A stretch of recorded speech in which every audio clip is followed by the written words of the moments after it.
This was the hardest thing for me growing up in sales ops. This is the sales ops effect, where we strengthen our skills as strategic leaders to grow businesses with integrity. Particularly because I didn't have a mentor. I learned from books, I learned from trying and failing, I learned from falling down the stairs repeatedly. But this was hard. And sales ops has been around for a while, but it hasn't been this well known ever. It's growing. It's becoming a big thing, much like project management wasn't even seen as its own skill, much like management wasn't seen as its own skill until relatively recently, right? And the problem that I had, and I imagine many people still have it, is dealing with sales managers that never had to follow the rules themselves. But they've become sales managers because there was simply no other way of promoting them. You literally can't, there's only so much money you can give someone who's at the individual contributor stage, or they've maybe aged out of wanting to hunt, for example. Very wide terms, but you know what I mean. And so they get to the point where they're managing a team, and now the CEO has said, we need to have sales ops. We need to have these metrics. We need to be able to show our shareholders, our investors, that we are thinking about things intelligently and we can track this stuff. We can give them insights into our leading indicators and our lagging indicators. We can tell them with some wiggle room, because nothing is perfect, but we can tell them what we believe is going to happen in the future by way of pipeline, by way of forecast.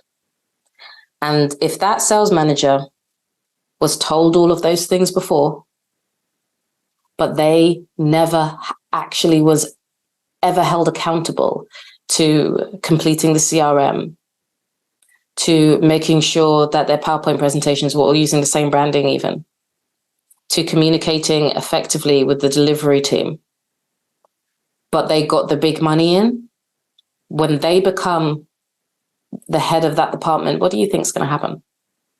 Because in my experience, it was just really difficult. They had to go through a learning curve of basically telling their people, do you know what? No, it doesn't really matter.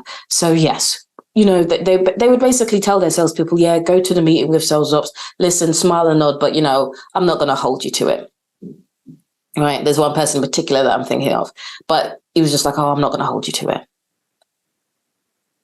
And then as time went by, when he could see other sales managers were getting really great results and were getting awarded, even just verbally, recognized for how well their team was performing outside of just numbers, then they're just like, oh, well, you didn't really train us in this properly.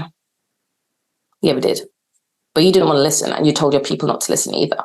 Now they are coming to you annoyed because they're not on the highly ranked list.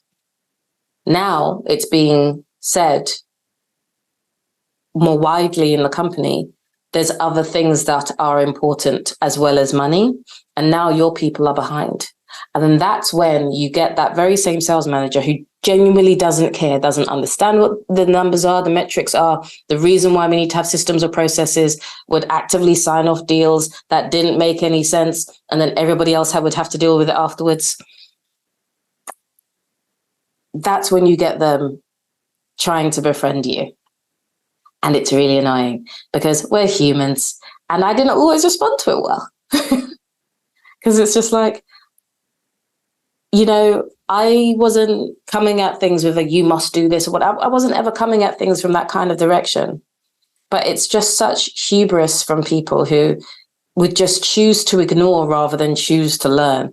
Having the kind of mindset that is just so closed of, I already have learned everything that I need to learn about being a professional, about sales and selling, about how this company works because I've been here for a couple of years. There's nothing else that you could tell me. Having that closed mind is just so difficult to work with. That's been probably the most difficult thing. That and the fact that people don't know what sales operations does. So you either have to explain it or correct people constantly. The more of us that there are, that'll get easier. But dealing with people with closed minds is difficult because you have to be a part of you end up being a part of the people that ends up opening those minds. I so much prefer dealing with people who at least have a window open, that they can try and that they can experiment, because the idea that anyone knows everything, I don't know everything. I've been doing sales operations for 14 years. I don't know everything. I know a lot from direct experience, but I don't know everything. I especially don't know everything about the big, large organizations where you're running like a team of 20, a team of 30, because I've only experienced it a short amount of times. But having that closed mind, it's just a huge turnoff. And it makes it really hard for you to do your job with any kind of gusto if you think it's just going to land and fall on its feet and just be like, oh. So that's what was difficult for me. I'm hoping it's going to get better for you. I'm here to make sure that it's better for you. The community is here to make sure that's better for you. If you want to know how to get through things like this more rather than piecemeal via podcasts and episodes, then please join us at salesopseffect.com in the leadership course and community. I'm very, very happy to help you and grow together there.